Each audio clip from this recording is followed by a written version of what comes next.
Welcome back to Wake Up Epic. This is a dive into the 7th hexagram, gene key, and human design gate. It's the gift of guidance. And there's something very special about this particular experience because we're starting the next 40 some days where the base of the hexagram is always pillar. So we're stepping into not just the field for the next few days of the 7 with guidance and trusting your inner knowing, but a very long adventure, a big quest of accessing your creative, empowered flow. The embodied story of the 7 begins with sponge. We start in the top with sponge, where we shift back away from the world, we sink down into our experience, and we nestle in narrowly into your own world, your sensations, and your full lived spectrum of experience. The second move in the embodied story of the 7 is to rise up into pillar. So we're also back. This time we're up and we're staying narrow. And pillar is a place where we allow creativity to come through. Now there's 2 aspects of yin and 1 aspect of yang. So where we often think about hustle, make it happen. And we're also in a world that's trying to reimagine the feminine. Allowing our creative impulse has 2 yins and 1 yang. And I think there's something interesting there to teach us about how to show up for our creativity and how to balance autonomy, freedom, with allowing. So if you never again had to make something happen alone without softening into your own structure, what would be possible? And then we drop back down to sponge. So the 7th hexagram is made up of sponge, rising up to pillar, sinking back to sponge. Try this flow a few times, just to mark it with your body. You don't have to make it deep or profound. Just notice what it's like.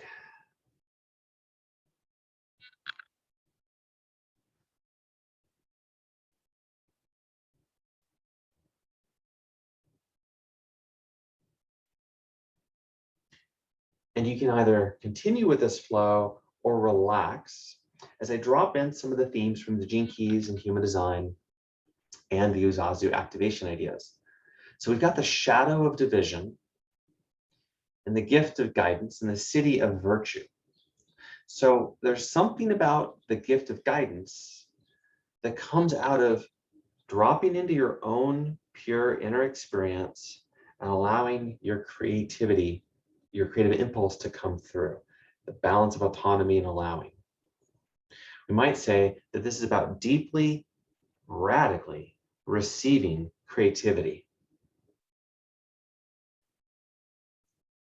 So then what might division be? Well, let's try blocking both of these movements. We can't get into sponge, we can't feel our inner experience, and we can't allow the creative impulse to have any space. But try out, I just can't. I can't drop in, I can't feel myself, I'm numb. I can't figure it out, I can't be creative correctly. How does that show up for you? How do you already know that division from your own creative self?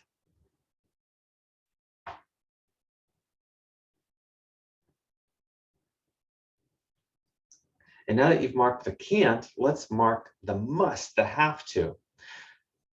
Force yourself, just for a moment. How do you force yourself to go inside? When do you force yourself to turn inside? Why? When, why, how do you force and push yourself to activate, to create, to do? Where are you judging? You're trying to judge yourself into your own power. And what have you separated from or divided from that actually keeps you disempowered while you're trying to be empowered? Overdo it. Last few moments. Because we're working with the body and you've just activated these more charged and potentially negative or imbalanced feelings, just smooth it out a few times.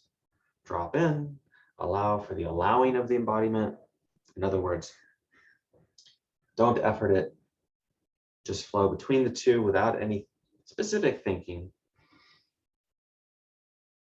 So that purely just feels good for the body and no other reason.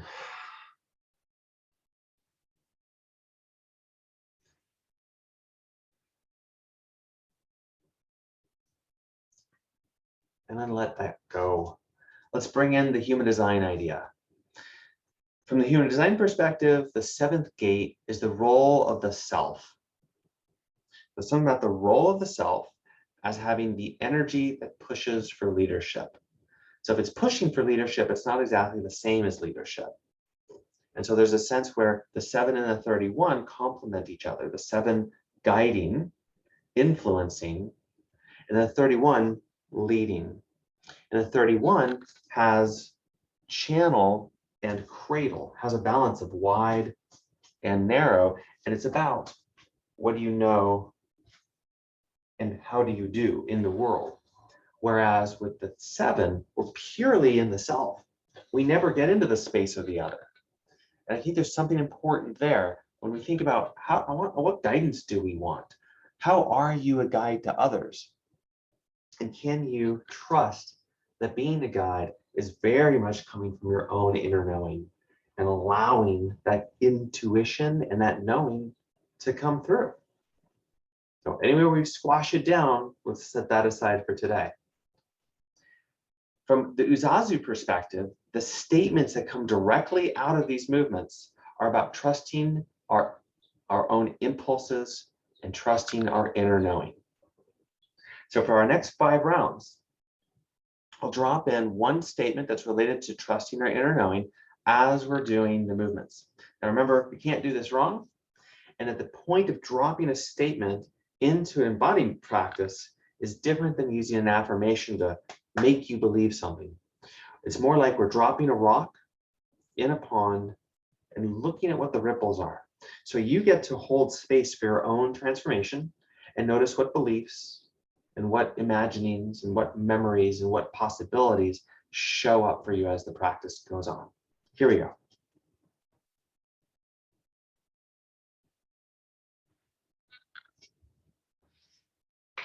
Drop into sponge. Notice your sensations. Rise into pillar without too much force. And repeat after these with these words. I can feel and honor my own impulses and motivations.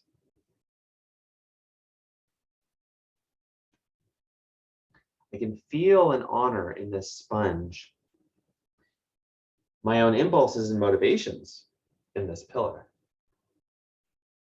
I can feel and honor my own impulses and motivations.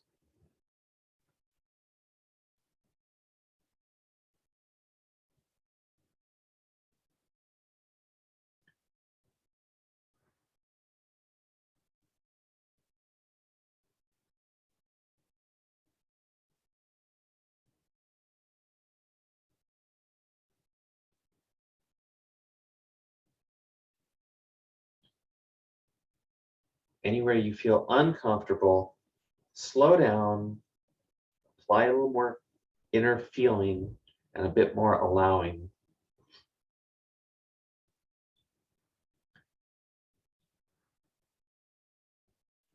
Our next activation. I can feel safe when I am connecting with my own passions and urges.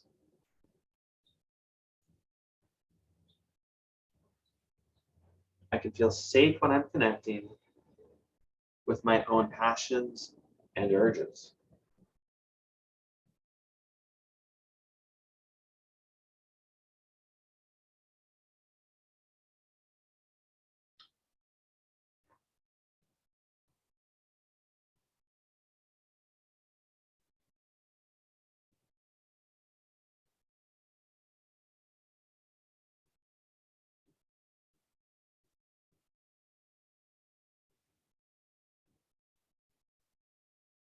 When do you feel safe connecting with your own passions and urges? When does that really work for you?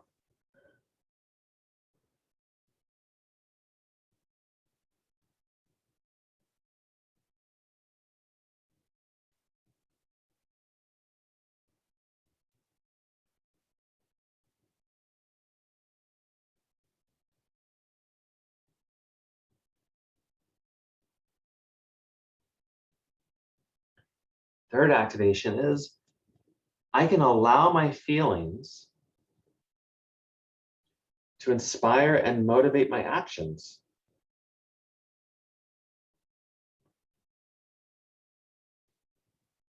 I can allow my feelings to inspire and motivate my actions.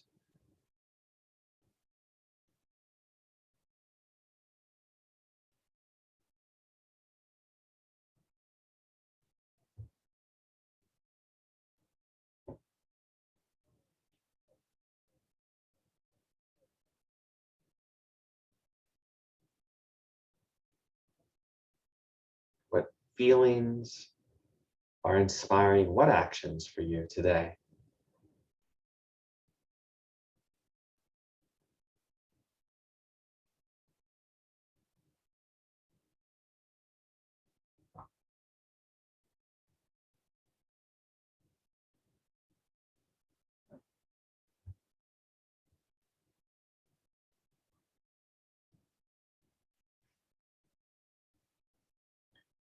Our last activation, I can focus on and prioritize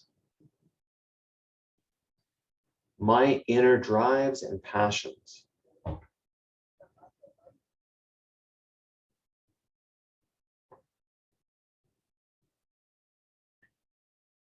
I can focus on and prioritize my inner drives and passions.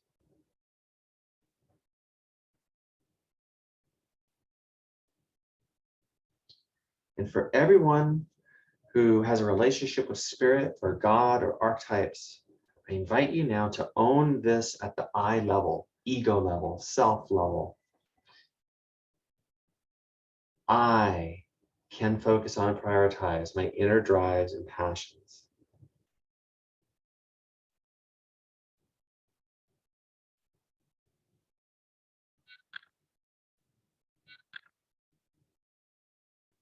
There is an I that is worth everything.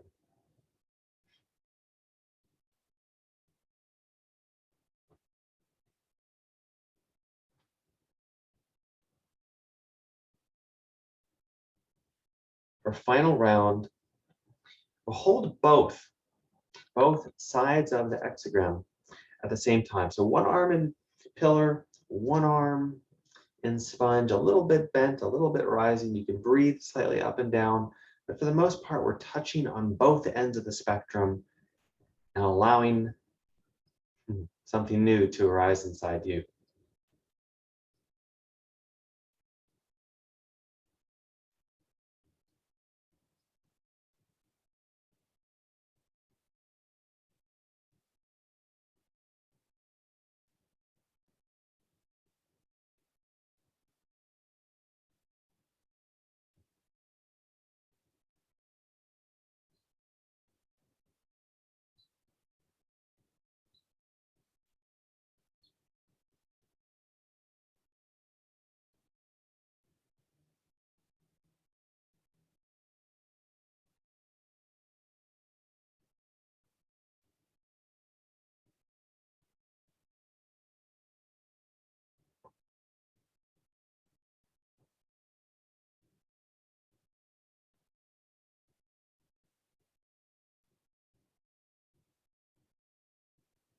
And prepare to finish, complete, and let go of all this process.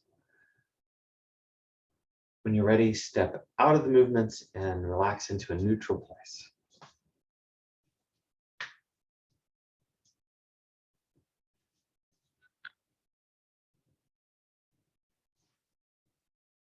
Feel your body, scratch your body, pat your body, drum your body.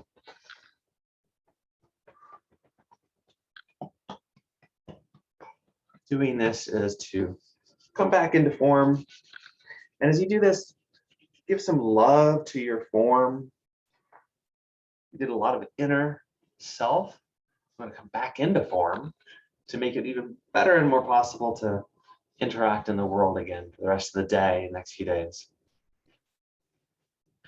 So our sixth space here is we've done 5 rounds of embodiment. So now what's the lesson? What's the distillation?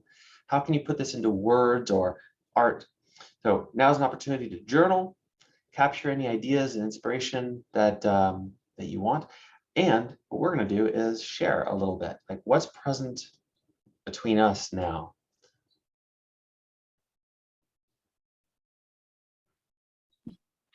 Well, something that struck me is probably true for all hexagrams, but in this one it was especially profound.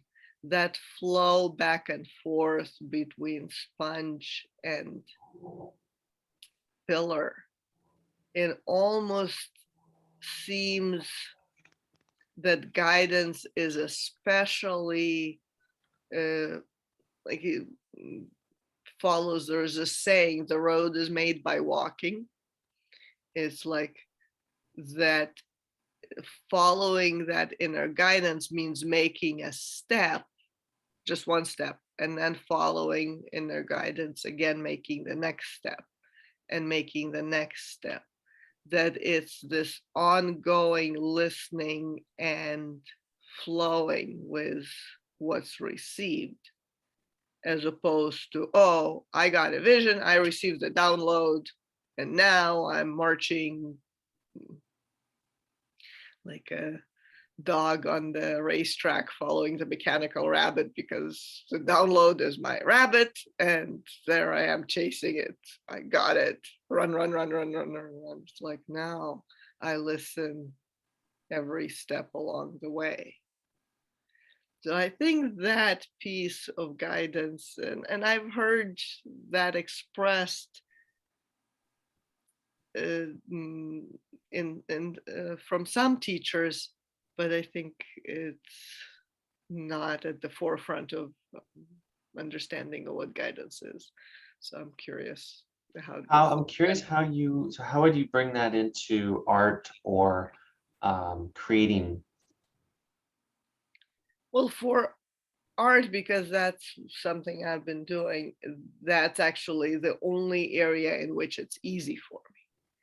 And that is because, well, in visual art or even in improvisational dance, there's constant ongoing stream of kind of a low grade decision making.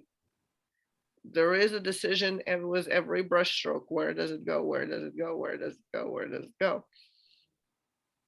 And I've watched some beginners who would like put an empty canvas or sheet and then sit there and they try to decide. And I'm like, no, just do something. Don't care. Paper is cheap. Do another one. Even canvas is cheap. You can get a whole stack of little canvases for like $2 each if you buy 20 or whatever. And don't try to like make some grand decision and then just keep going. So art is the only area in which it's relatively easy for me. In other areas, it feels like, oh, I need to know where I'm going. But in art, I don't feel like I need to know where I'm going. So that's why I'm able to do it. Okay, thank you. Thank you. One of the things that's coming up for me is a relationship between receiving, guiding, and leading. And so, like, I know that I've been judged or told I'm uncoachable. And there have been times where I'm asking for help and I ask for something specific and it seems like I can't receive that. Or, then my story is like, well, you're saying the wrong things and, not in a way that you get me. So this is a glitch in the whole receiving the help that you want to receive. And it's like, I ask for an apple, you're offering me an apple, and then I say no. It's like, that's weird. So through this perspective, I'm wondering, if we weren't getting caught up in the judgment and explanation of like, oh, you need to receive more and you're doing it wrong or whatever. What if we looked at it from, if someone's asking for guidance and they're given leadership, that's different. If I come to a mentor to learn art and I say like, I've got this idea that I'm trying to do here and can you guide me a bit? And that guidance comes from their inner knowing and they say, hey, you know what? That inspires me about this. Here's a story I think I want to tell you. I'm in myself giving you some guidance. Or a person says, I want to do this art thing and I need some help. I need guidance. And what they get is, well, here's what I know how to do, and this is what you should do. Leadership.